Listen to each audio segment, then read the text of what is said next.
भाषण देने के लिए तैयार है और दर्शकों की भीड़ है। पूरा गांधी मैदान भर चुका है। छात्र पूरे हजारीबाग के यहाँ पे जमा हुए हैं और कॉलेज से गांधी मैदान तक वो रैली अभी पहुँच गई है। सारे वक्ताओं ने भाषण दिया। अब जयराम बैठ जाइए, आप लोग को ठीक रहेगा। दीदी लोग भी थी ना, उनको डिस्टर्ब हो रहा होगा, तो इसीलिए अगर आप लोग बैठ जाते तो ठीक रहता। दीदी लोग भी हैं।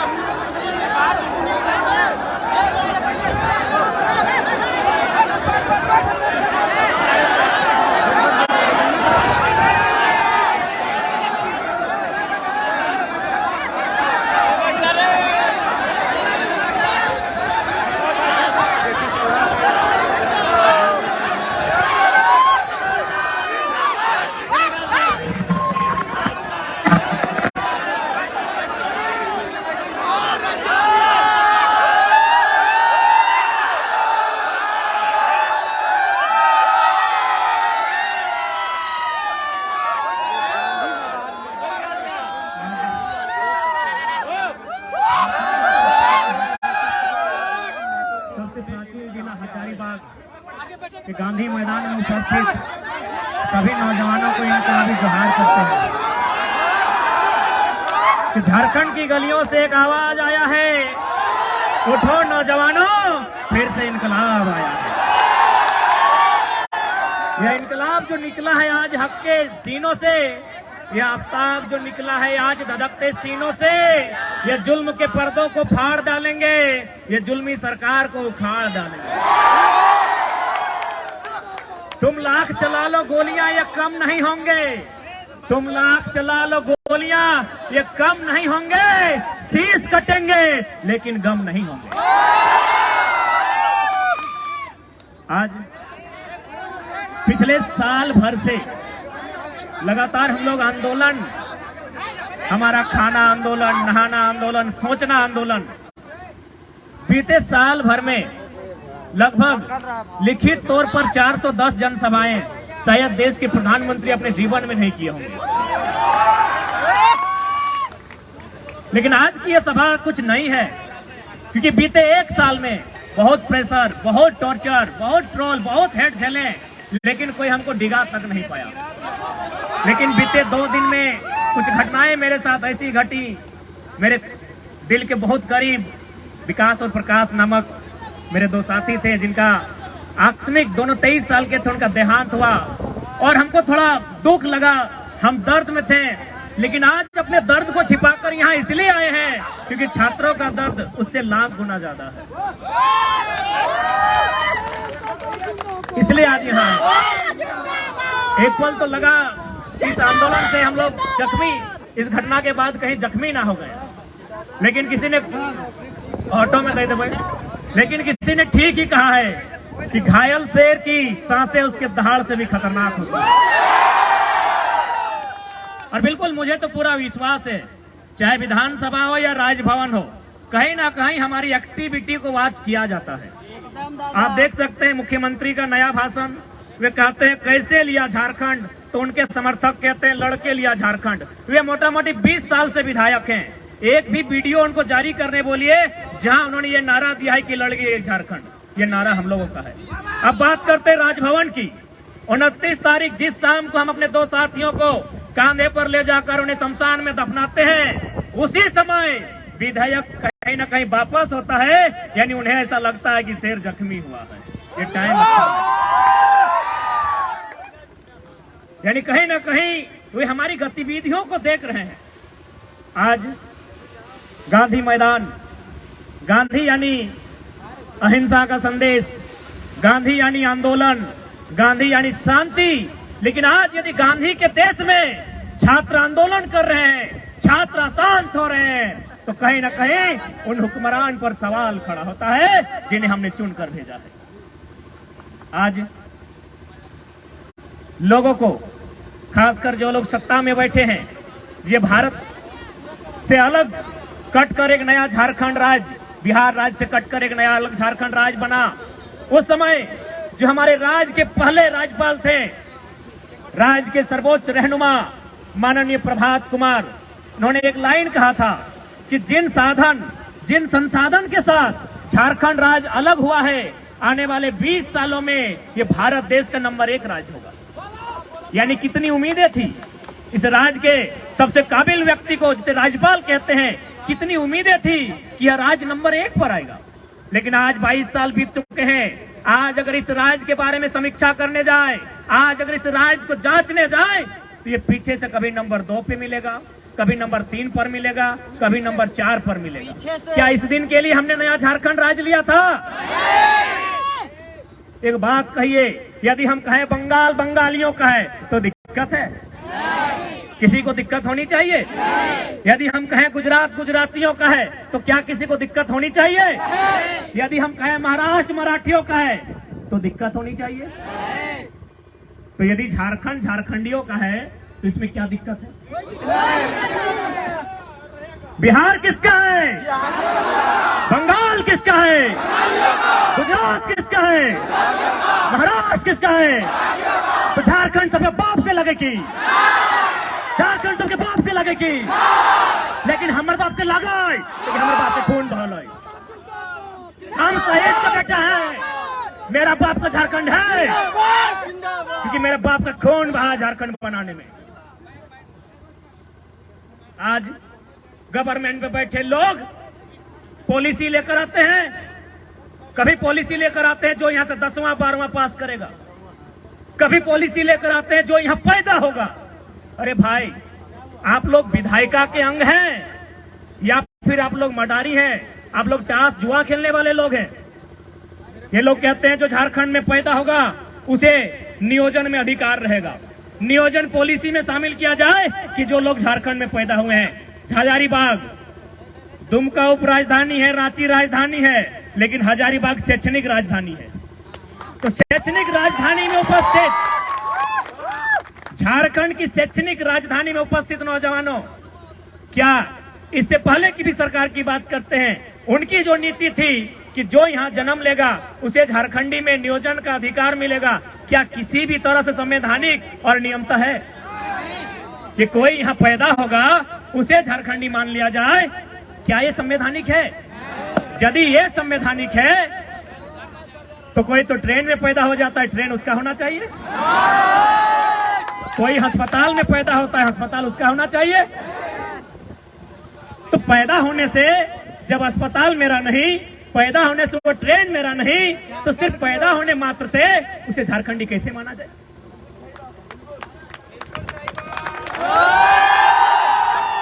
वर्तमान सरकार नियम लेके आती है 10वां 12वां पास। अरे हम लोग भी यहाँ जितने लोग हैं, कोई मामा घर से, कोई मौसी घर से, कोई फुआ घर से मैट्रिक पास किए हैं ना। तो फुआ घर से, मामा घर से, मौसी घर से मैट्रिक पास करने के बाद क्या मामा फुआ मौसी ने हमको वहां अधिकार दिया है? तो मात्र 10th और 12th पास करने से पूरे भारत के लोगों को झारखंडी मान लेना कहां का इंसाफ होगा? आज लोग बार बार दुहाई देते हैं कि झारखंड की पॉलिसी असंवैधानिक है। एक बात बताइए, ये संविधान का हवाला, ये संविधान का डंडा केवल झारखंड पर? या जो लोग संविधान की बात करते हैं, क्या उन्हें संविधान की जानकारी है? यदि नहीं है तो आप केवल अनुच्छेद 15 और 16 में क्यों रुकते हैं? अनुच्छेद 19 तक पहुंचिए, अनुच्छेद 171 तक पहुंचिए, अनुच्छेद 371 तक पहुंचिए और उससे पढ़िए क्या लिखा है। ये भारत का संविधान बड़ा खूबसूरत है, ये कहता भी है, नहीं भी कहता है। भारत का संविधान आर्टिकल 171 171 क्या कहती है विधानसभा के लिए? कि कम से कम 60 विधानसभा की सीटें होनी चाहिए, कहती है ना। भारत का संविधान, भारतीय संविधान अनुच्छेद 171 वो कहती है कि विधानसभा में किसी भी राज्य में कम से कम 60 विधायक होने चाहिए, हमारे यहाँ 81 है, कहती है ना। लेकिन फिर वही भारत का संविधान 371, जिनमें कुछ धाराएं हैं जो सिक्किम, अरुणाचल प्रदेश और गोवा के लिए कहती है आप 30 और 40 में काम चला सकते हैं। वही भारत का संविधान जो 171 में कहता है कि 60 विधायक होने चाहिए, वही संविधान कहता है आप 30 में काम चला सकते हैं। तो भाई ये संवैधानिक दांवपेच, ये संविधान का डंडा, ये संविधान की मार केवल झारखंडियों के साथ क्यों? हमने किसी के साथ क्या गुनाह किया है? हमने कहा किसी के अधिकार को छीना है? दुनिया में हजारों लड़ाइयां लड़ी गई है। एक राजा ने कभी एक रानी के लिए युद्ध किया है, लेकिन हमने जब भी युद्ध किया है इस माटी को बचाने के लिए किया है। हमारा कोई इतिहास बताएगा कि हमने किसी को घर से भगाया है? हमारा कोई इतिहास बताएगा कि हमने कहीं कब्जा किया है? हमने जब भी युद्ध किया है, अंग्रेजों से जब भी मुकाबला किया है, अपनी माटी को बचाने के लिए किया है। तो हमारा गुनाह क्या है?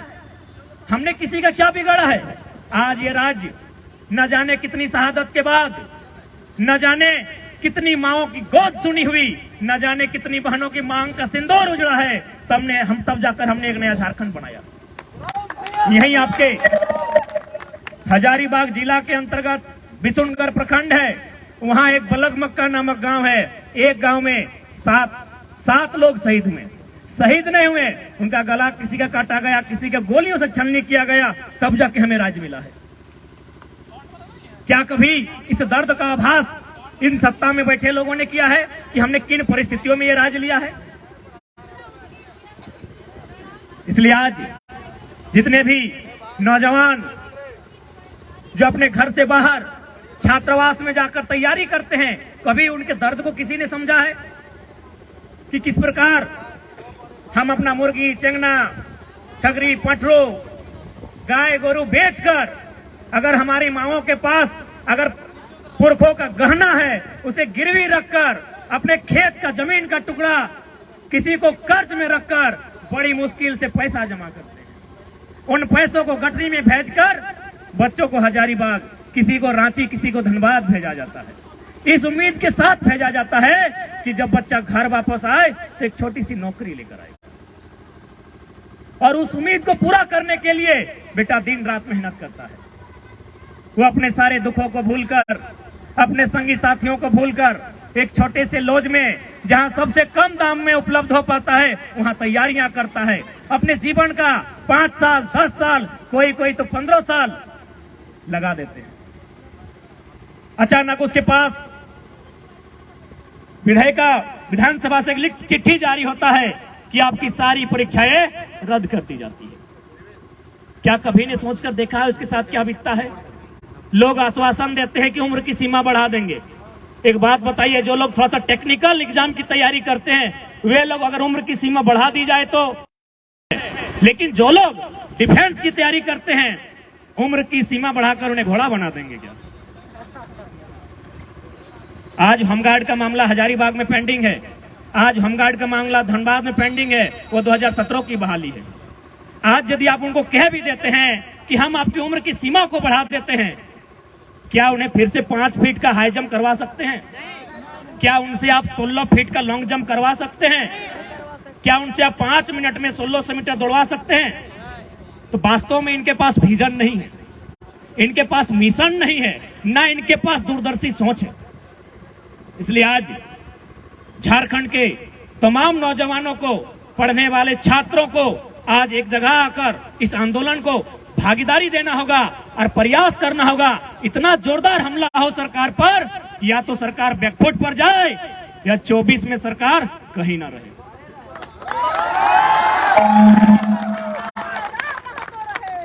कब तक, आखिर कब तक हम अपने सपने को अपनी आंखों के सामने ओझल होते हुए दूर होते हुए देखना पसंद करेंगे? हमने किसी का क्या गुनाह किया है? यही नहीं, आज बहुत सारे लोग यहां आकर बात रखें बाहरी भीतरी।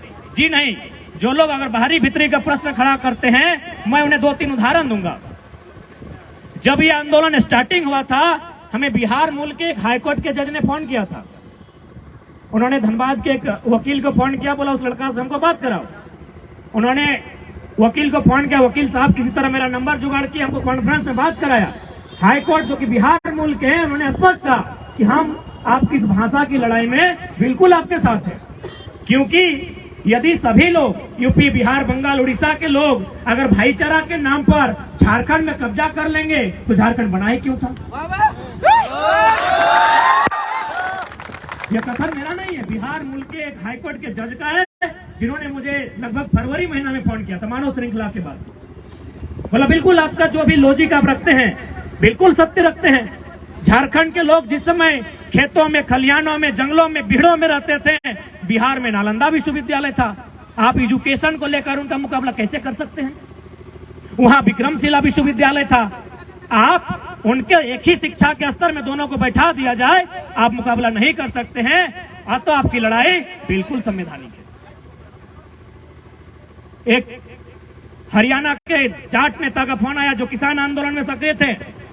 उन्होंने भी कहा कि यदि जो लोग झारखंड के दर्द को नहीं समझ रहे हैं और जो लोग इसे बाहरी भीतरी का नाम दे रहे हैं, उनसे एक ही सवाल किया जाए कि पूरा इंडिया एक रहता, कश्मीर से कन्याकुमारी तक हिंदुस्तान एक, गुजरात से अरुणाचल प्रदेश तक पूरा इंडिया एक रहता, और यदि बंगाल के किसी अभ्यर्थी को केरल में मास्टर बना दिया जाता, क्या हैंडलिंग कर पाते हैं? गुजरात के किसी अधिकारी को नागालैंड में इंस्पेक्टर बना दिया जाता, क्या विधि व्यवस्था कंट्रोल कर पाते? तो इस बात को अगर आप समझते हैं तो इस बात को भी समझना होगा, झारखंड की लड़ाई सही है।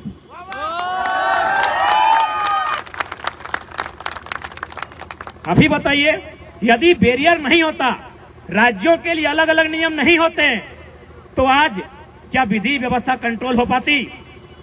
क्या एक मलयालम बोलने वाला केरल का इंसान झारखंड के क्षेत्र में विधि व्यवस्था कंट्रोल कर पाता?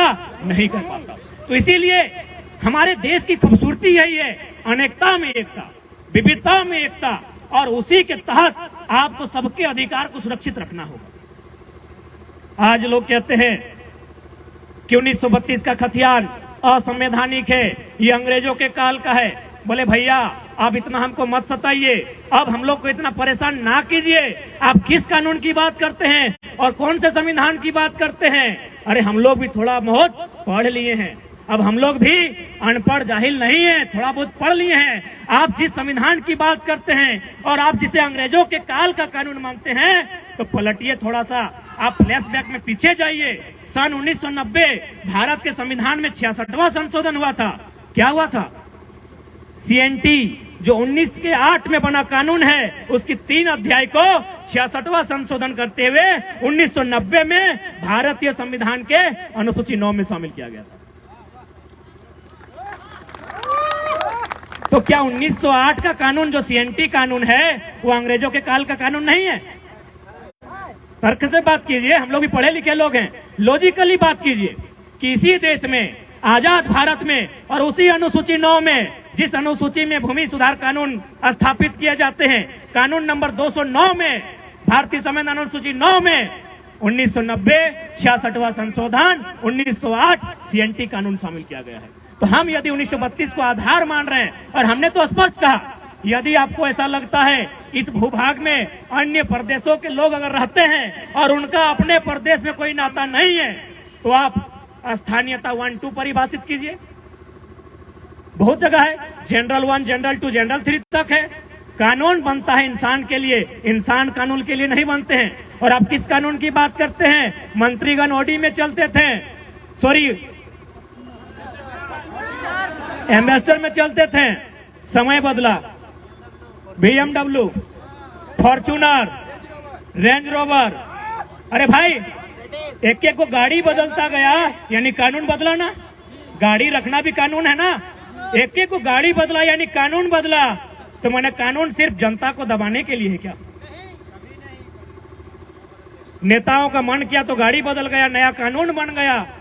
उनको मन किया तो 70 लाख का क्रिकेट का मैच खेल लिए। उनको मन किया तो अपनी अर्धांगिनी और आधी अर्धांगिनी के साथ लतरातू डैम चल गए।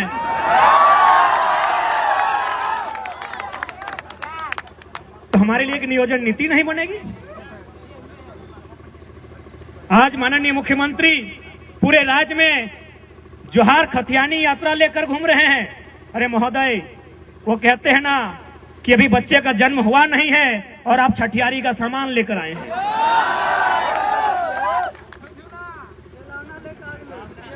इसीलिए किसी ने खूब कहा है कि जनता भूख प्यास से त्रस्त है और राजा साहब सुरा सुंदरी में मस्त है। हमारे छात्र, पढ़ने वाले छात्र, आप गांव में जाइए। मेरे ही गांव से 15-16 स्टूडेंट धनबाद तैयारी के लिए जाते थे।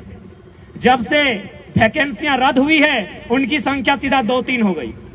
हम लोग पूछे कि क्या कारण है, तो बोला था कैसे हिम्मत करें, जीवन का 5 साल 6 साल 7 साल जाता है। अरे समय जाता है तो अलग विषय है, बाप की आधी पूंजी चली जाती है, मां की आंखों की रोशनी चली जाती है, छोटे भाई का सपना टूट जाता है। तो क्या करें? आखिर पढ़ना भी तो इसीलिए चाहते हैं कि एक नौकरी करें, और नौकरी भी तो इसीलिए करना चाहते हैं कि छोटी सी कमाई हो जाए। तो हम 5 साल अपना बर्बाद करने के बाद अपने बाप की आधी पूंजी बेकार करने से अच्छा है हम खेतों में हाथ बटाएं। पैसा कमाने से तो मतलब है। तो इसीलिए भैया हम सोच रहे हैं इस बार निरन महीना में खेती करेंगे, धान के बाद गेहूं लगाएंगे, लेकिन अब कंपटीशन की तैयारी नहीं करेंगे। सोचिए कितना दर्द, सोच के देखिए कितने दुख में है हमारे छात्र। बस एक पॉलिसी नहीं बना है। ये कैसा राज्य है? आज अगर इस राज्य में एक पॉलिसी नहीं बनी है तो सवाल खड़ा होता है इस राज्य के तमाम आईएएस पर, क्योंकि आईएएस का काम होता है पॉलिसी बनाना। और आप अगर इस राज्य में 22 सालों के झारखंड में एक आप पॉलिसी नहीं बना पाए हैं तो सवाल तो होता है, भले आपको बुरा लगेगा कि आप लोग आईएएस है कि गधा है, भले बुरा लगेगा, लेकिन क्या करें, हम मजबूर हैं। हम टूटे हुए लोग, हम लोग जख्म खाए हुए लोग, अपने आंखों के सामने सपने को टूटते हुए देखने वाले लोग, आज मजबूरी में हमें इन शब्दों का प्रयोग करना पड़ रहा है कि आप आईएएस बन के आए हैं या आप लोग कोयला बालू चोरी करने आए हैं। एक नीति नहीं बन पाती है और बार बार आप दुहाई देते हैं झारखंड के लिए। क्यों अन्य राज्य नहीं है? कर्नाटक भी राज्य है, वहां 7% रिजर्वेशन है 3rd और 4th में।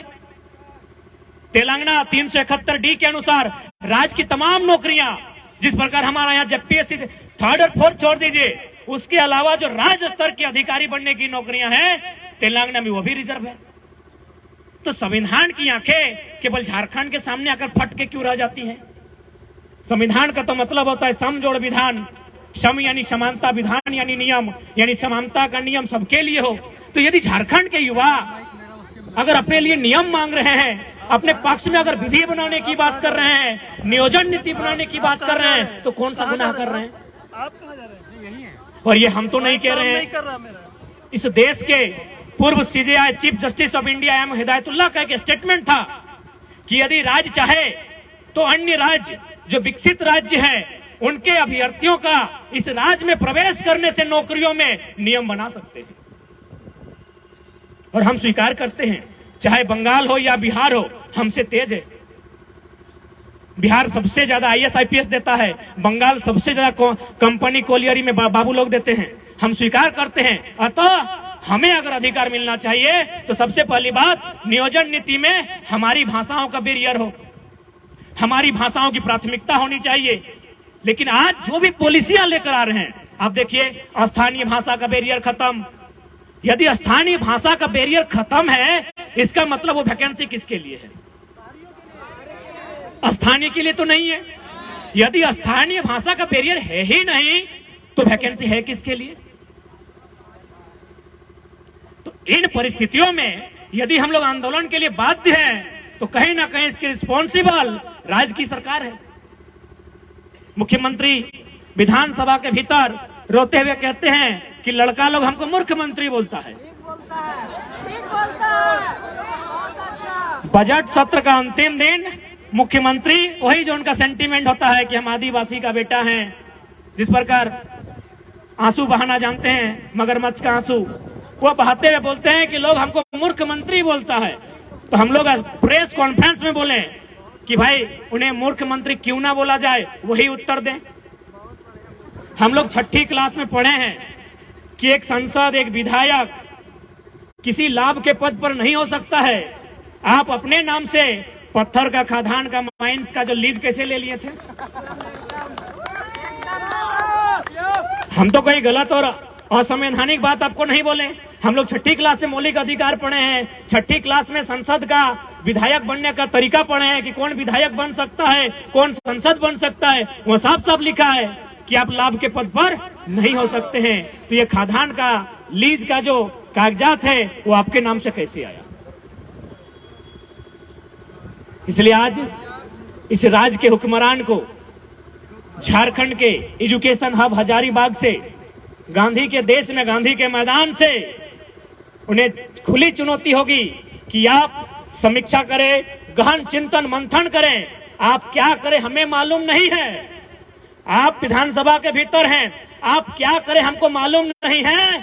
आप एक निर्धारित समय के भीतर नीति नियम बनाइए, और नहीं तो फिर सिंहासन खाली कीजिए, जनता आती है।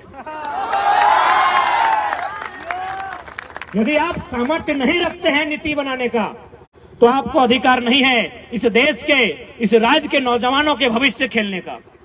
आप हमें छोड़ दीजिए, देखते हैं हम लोग बना पाते हैं कि नहीं।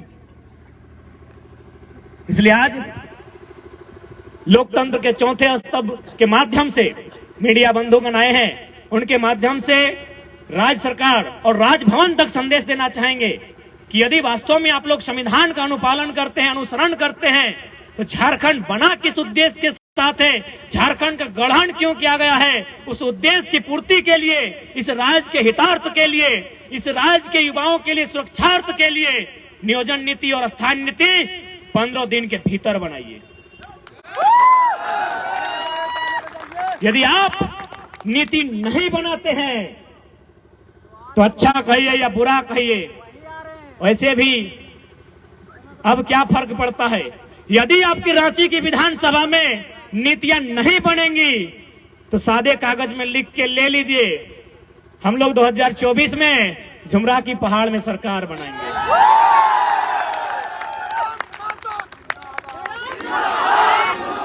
और यदि पढ़ने वाले छात्र हताशा में, निराशा में अगर इस तरह का रास्ता अगर चुन लेते हैं, तो इसकी जवाबदेही राज्य सरकार पर होगी। इसकी जवाबदेही हमारे जो कायदे कानून को संचालन करने वाले, विधि व्यवस्था को सुचारू रूप से संचालन करने वाले लोगों के ऊपर होगी कि आपने इस राज्य को कहां धकेला है। आज पढ़ने वाले नौजवान अगर इस तरह की भाषा का प्रयोग करते हैं, जिन्हें पढ़ना चाहिए था, आज वे इनकलाब करने आए हैं। यह गांधी मैदान जो शांति प्रेम का संदेश देता है, जो युवाओं को प्रेम करने के लिए आकर्षित करता है, वो प्रेम करके छोड़ के इनकलाब कर रहे हैं। यानी स्पष्ट है यह राज्य बहुत बड़े संकट में है। इस संकट का निवारण आज हमें और आपको करना होगा। यदि आज हम लोग इस संकट का निवारण नहीं करते हैं, तो आने वाले दिनों में इस राज्य में ऐसी ऐसी पॉलिसियां बनेंगी जिस राज्य से हमें बाहर कर दिया जाएगा। और ये कानून क्या उनका जिम्मा हमने लेके रखा है? आप देखिए, अब थोड़ा सा हम प्राइवेट सेक्टर में जाते हैं, या फिर थोड़ा सा हम लोग खनन नीति पर जाते हैं। हमारे झारखंड राज्य में ECL, east coal limited, eastern coal limited, BCCL, Bharat coking coal limited और सीसीएल यानी सेंट्रल कोल लिमिटेड है। कुल मिलाकर कोयला कोड़ने की 8 यूनिट हैं, जिनमें 3 यूनिट हमारे झारखंड में है। मुझे लगता है यहाँ जितने लोग हैं, आप डायरेक्ट ना सही इनडायरेक्ट रूप से आप अवगत होंगे कि झारखंड में जब कोयला कोड़ा जाता है तो किस प्रकार रैयत को, जिसका जमीन है, उसे मार पीट कर भगाया जाता है। कोई ना कोई आपके रिश्ते नाते में होंगे। धनबाद, बोकारो, रामगढ़, पिपरवार के क्षेत्र में कोई ना कोई आपके भुक्तभोगी होंगे। लेकिन यही मध्य प्रदेश के सिंगरौली में एनसीएल है, जिस प्रकार हमारे यहाँ बीसीसीएल है, वहाँ एनसीएल है, नॉर्दर्न कोल लिमिटेड, वहां भी कोयला खोदने का काम करती है। पता है वहां क्या होता है? सबसे पहले कंपनी अपना डाटा बनाती है कि जो खनन होगा वो कितने बड़े क्षेत्र में होगा, और फिर वहां जाके क्या करती है, जो भी लोग विस्थापित होंगे, विस्थापन होने से पहले उनको घर बना के देती है। इसी देश में, इसी भारत में एनसीएल ये कार्य करती है और बीसीसीएल बुलडोजर लगा के हमारा घर तोड़ देती है। इसी देश में नागपुर में WCL है, वेस्टर्न कोल लिमिटेड, वहां भी इन्हीं कानूनों को इन्हीं नियमों का अनुपालन किया जाता है कि यदि कोई विस्थापित होने वाला है तो पहले चिन्हित किया जाता है, डाटा कलेक्ट किया जाता है, फिर उसको एक एस्टिमेट दिया जाता है और समय के भीतर उसको घर बना के दिया जाता है। लेकिन आइए झारखंड चले जाइए, दामोदर नदी के किनारे किनारे जहां जहां कोयला खदान है, 1951 में, कहीं 1962 में, कहीं 1972 में जमीन लिया गया है, आज भी लोग धक्का खा रहा है, आज भी लोग कोर्ट का चक्कर काट रहा है। क्या भाई इतना अन्याय कहीं हुआ होगा? आप पढ़ने वाले छात्र एक बार सोच के देखिए, पूरे भारतवर्ष में क्या इतना अन्याय, जो अन्याय आज झारखंड के साथ हो रहा है, कहीं हुआ होगा? इसी देश में नर्मदा कोल लिमिटेड, वो भी सेम कानून, लेकिन सिर्फ झारखंड में कानून है कि इनका जमीन फ्री पॉकेट का है, मारना है, पीटना है, जबरन तंबू गाड़ देना है, जबरन कब्जा कर लेना है और इन्हें जमीन से नेस्ता नाबूद कर देना है। तो इसलिए आज झारखंड के प्रत्येक नौजवान को यही कहेंगे कि एक बार मांग के देखिए, अगर मांग के मिलता है तो ठीक है, एक बार 24 में बदलाव करके देखिए, बदलाव होता है तो ठीक है, और नहीं तो साफ कहा गया है, मरता क्या नहीं करता है। क्या करेंगे उस जिंदगी का जहां हमारा घर परिवार नहीं होगा, जहां हमारे खेत खलिहान नहीं होंगे, जहां हमारे बच्चों का भविष्य नहीं होगा? क्या करेंगे उस जिंदगी का? तो उस समय प्रत्येक झारखंडी को यह तय करना होगा, एक ऐसा उलगुलान इस राज्य में आएगा, एक तरफ दामोदर नदी और दूसरी तरफ लहू बहेगा, और दामोदर नदी की तुलना में वो लहू की मात्रा ज्यादा होगी। हमें शौक नहीं लगा है, हम भी चाहते हैं शांत रहें, हम भी चाहते हैं खेले कूदे, हम भी चाहते हैं श्रृंगार रस की कविताएं लिखी जाए, अंगार रस की कविताएं लिखने के लिए आप बाध्य कर रहे हैं। सत्ता में बैठी सरकार बाध्य कर रही है, सरकार के जो पार्ट से कार्यपालिका, जो डीसी महोदय हैं, एसडीओ हैं, थाना प्रभारी हैं, ये लोग बाध्य कर रहे हैं। और इस आंदोलन में मैं चाहूंगा कि पत्रकारिता के साथ साथ कार्यपालिका भी अपना योगदान दे। कम से कम जो लोग 3rd और 4th ग्रेड की नौकरियां कर रहे हैं, जो लोग इसी हजारीबाग के किसी कमरे से तैयारी करके नौकरियां लिए हैं, आपको समर्थन करना होगा, और नहीं तो फिर आने वाला भविष्य, आप किसी प्रकार सेलेक्ट हो गए हैं, अगर नीति नहीं बन पाती है, याद रखिएगा, एक टीचर गारंटी नहीं ले सकता है कि उसका बेटा भी टीचर बनेगा, एक वीडियो गारंटी नहीं ले सकता है उसका बेटा वीडियो बनेगा। तो फिर दरोगा साहब काहे आप रात भर से परेशान कर रहे हैं? क्या आपका बेटा दरोगा बनेगा? गारंटी लेते हैं? अरे आप ईमानदारी से कहें तो आप अपनी ड्यूटी के लिए लड़ रहे हैं, बाकी अगर आपका बेटा का भविष्य कहा जाए ना, उसके लिए हम लोग लड़ रहे हैं। बताइए, आप दरोगा जी का बेटा दरोगा बनेगा? काहे डिस्टर्ब कर रहे हैं? गांधी के देश में, गांधी के मैदान में आप आंदोलन करने से रोक रहे हैं, काहे डिस्टर्ब कर रहे हैं? काहे डिस्टर्ब कर रहे हैं बताइए? चलिए, अच्छा लगा, ये डर अच्छा लगा कि सभा हजारीबाग में है और प्रशासन घर में जाके हमारे दोस्तों को धमका रही है। अच्छा लगा, गब्बर खुश हुआ। सबसे पहली बात, जितने भी मीडिया के बंधु आए उनका धन्यवाद देते हैं, प्रशासन के लोग आए हैं, जो पुलिस टीम, उनका भी धन्यवाद देते हैं। लेकिन आपको भी थोड़ा सा कानून की जानकारी होनी चाहिए कि जो भारत देश में पुलिसिया व्यवस्था है ना, वो क्यों बनाई गई है। भारत देश में जो पुलिसिया व्यवस्था है वो क्यों बनाई गई है? क्योंकि आप सब लोग आयु में हमसे बड़े हैं, हमारे बड़े भाई स्वरूप हैं। भले आप लोग ड्यूटी करने आए हैं, लाठी डंडा लेके आए हैं, आप गांधी मैदान को जलियांवाला मैदान में बदल दीजिए, कोई गम नहीं है। लेकिन आप भी थोड़ा सच्चाई को जान लीजिए कि भारत में जो पुलिसिया व्यवस्था है वो क्यों आई है, कब आई है, कैसे आई है। मरेंगे लेकिन छोड़ेंगे नहीं। भारत देश में पुलिसिया व्यवस्था 1861 में आई है।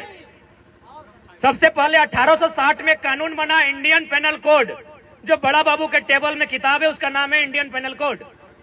उसे हिंदी में कहेंगे भारतीय दंड संहिता, उर्दू में कहेंगे ताजीरात हिंद और अंग्रेजी में कहेंगे इंडियन पेनल कोड।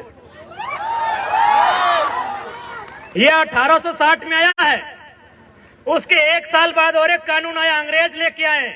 उस कानून का नाम था Indian police act. Indian police act का मतलब था, अंग्रेजों ने टीम बैठाई और अपनी टीम से कहा कि बार बार इंडियन लोग विरोध कर रहे हैं, इनके विरोध को कंट्रोल कैसे किया जाए। बोला देखिए, इंडिया के लोग बहुत गरीब हैं, प्लस आपस में बटे हुए हैं, यदि आप इनके हाथों में एक नौकरी के नाम पर कुछ पैसा थमा दिया जाए तो छोटा भाई खुद बड़ा भाई को पीट देगा। तो बोला देर किस बात की है, क्या किया जाए।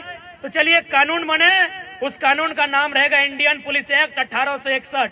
और उसमें तय हुआ कि जितने भी हवलदार, जितने भी चपरासी, जितने भी जमादार और जितने भी पुलिसकर्मी होंगे वो 100% हिंदुस्तानी लोग होंगे।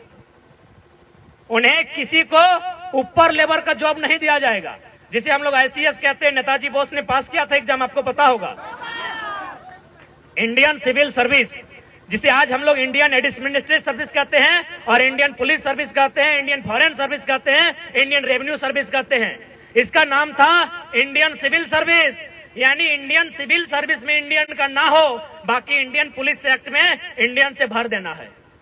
क्या काम होगा कि जब भी कोई किसान, जब भी कोई नौजवान, जब भी कोई छात्र आंदोलन करेगा, इन्हीं इंडियन पुलिस एक्ट 1861 के माध्यम से जो लोग पुलिस बने हैं, इनके हाथों में लाठी थमा के दम भर के पिटाना है। बुरा मत मानिए दरोगा जी, आज भी वही काम हो रहा है। आज भी बिल्कुल हमारे भाई लोग हैं। आज भी एक भाई वर्दी पहन के उधर खड़ा है, एक भाई तैयारी कर रहा है, एक भाई प्रोटेस्ट कर रहा है, एक भाई लाठी से पिट रहा है, एक भाई एरिया कमांडर में है। पता कीजिएगा क्यों, किसके लिए? बस मुट्ठी भर लोगों के लिए, बस मुट्ठी भर लोगों के लिए देश का कानून है। यदि आपको यकीन नहीं हो रहा है तो सीट बेल्ट बांधिएगा, अडाड़ी साहब उड़ने वाले हैं। बस मुट्ठी भर लोगों के लिए कानून है इस देश में। आप क्या सोचते हैं हेमंत सोरेन कानून बना देंगे आपके लिए? आपकी जानकारी के लिए बता दें, हाल फिलहाल उनकी एक बहन का शादी हुआ है, टाटा ने 80 लाख खर्चा किया है। क्या लगता है आपके लिए कानून बना देंगे? और मोदी साहब का कहिए मत, भले उनका अपना बेटा नहीं है, गोद लिया बेटा एगो दुगो है। क्या लगता है छात्रों, आपके लिए कानून बना देंगे? क्या आप साइरस मिस्त्री हैं? आप साइरस मिस्त्री हैं क्या? साइरस मिस्त्री का नाम जानते हैं? CMD, टाटा के पूर्व CMD थे।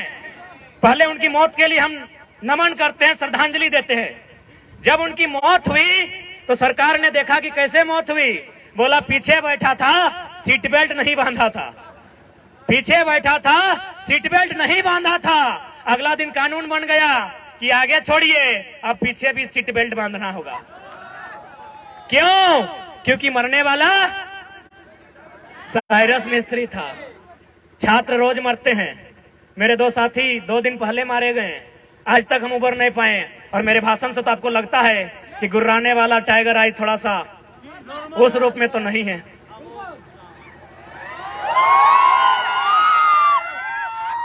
क्या कोई कानून बनेगा?